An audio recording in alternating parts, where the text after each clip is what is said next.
चाहे वो तेजस्वी यादव हों चाहे पप्पू यादव, दोनों लोगों ने अपने पत्ते फेंक दिए हैं।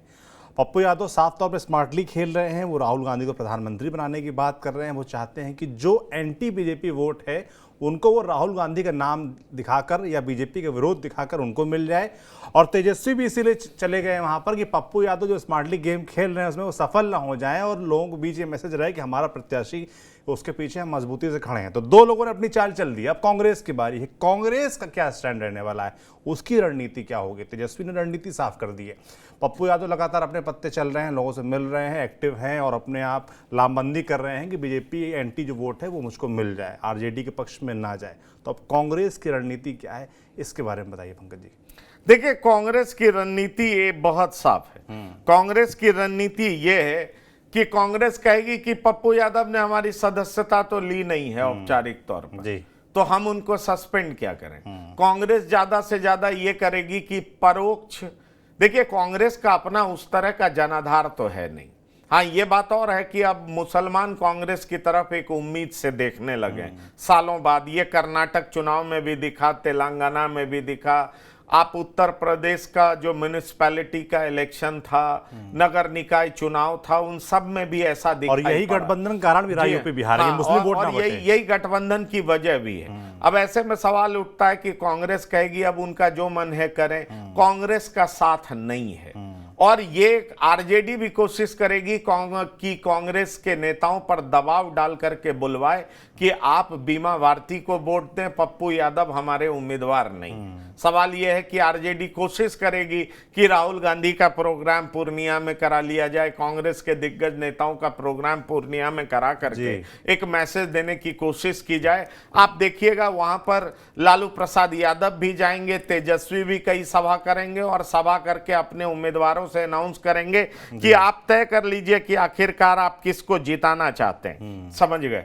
तो इस तरीके से तेजस्वी यादव और लालू यादव हर कोशिश करेंगे और कांग्रेस ये कह करके पल्ला झाड़ती हुई दिखाई पड़ेगी कि हमारे औपचारिक तौर पर वो सदस्य तो है नहीं, पार्टी विलय जरूर उन्होंने किया है लेकिन अभी तक हमने उनको सिंबल भी नहीं दिया। चूंकि कांग्रेस उनको सिंबल दे नहीं रही है, इसलिए कांग्रेस क्या कह सकती है?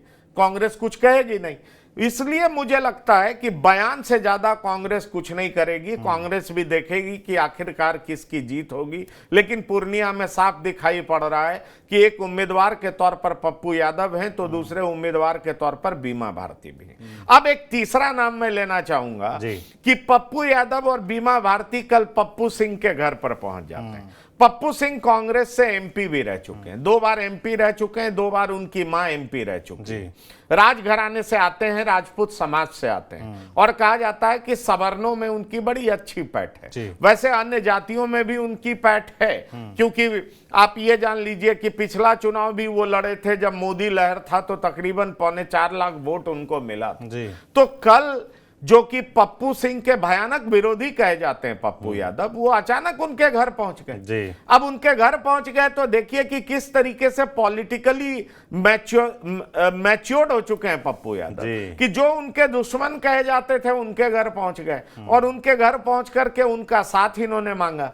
और जैसे ही ये वहां पर पहुंचे, बीमा भारती को खबर लग गई, बीमा भारती भी उनके घर पहुंच गई। अब पप्पू सिंह इन दिनों स्वराज अभियान में लगे हुए, वो प्रशांत किशोर के साथ घूम रहे हैं, वो एक अलग तरह की राजनीति में कूद चुके हैं। ऐसे में सवाल उठता है कि बीमा भारती भी वहां पर पहुंचती है, पप्पू यादव भी पहुंचते हैं, फिर जो उदय सिंह है, माफ करिएगा उदय सिंह, मैं पप्पू सिंह बोल रहा, अब उनको यह करना पड़ रहा है कि उनको कहना पड़ रहा है कि अरे भाई मेरा किसी को समर्थन नहीं, मैं किसी को समर्थन नहीं दे रहा हूं, मेरा समर्थन जो भी चुनाव लड़े अच्छे से लड़े, पूर्णिया के लिए बेहतर कार्य करें, और इस तरह की बात करके वो पल्ला झाड़ ले रहे। तो समझिए एक पुराने कांग्रेसी नेता के पास जाना जिनके साथ सवर्ण वोट है, सवर्ण वोट भी तकरीबन 2 लाख है, उस 2 लाख पे नजर इन दोनों उम्मीदवार को है, तो दोनों के बीच में बीमा भारती वर्सेस पप्पू यादव वहां पर ऐसे चल पड़ा है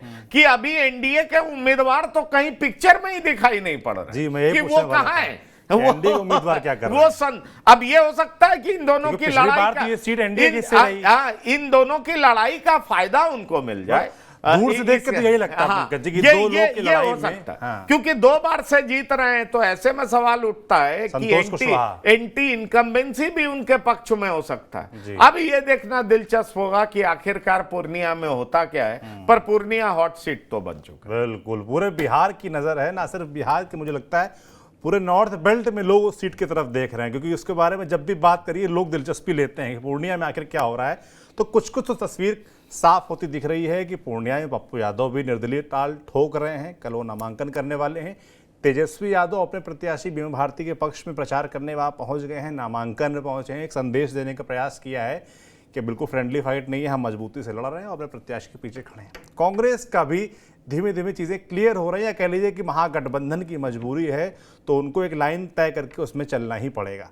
अब मज़े इसमें बीजेपी प्रत्याशी के होंगे कि नहीं होंगे, ये भविष्य में देखने को। वहाँ जेडीयू के हिस्से में सीट है, तो जेडीयू जो एनडीए का जो प्रत्याशी होगा उनके पक्ष में चीज़ें जाती है कि नहीं, सब देखने वाली बातें होंगी।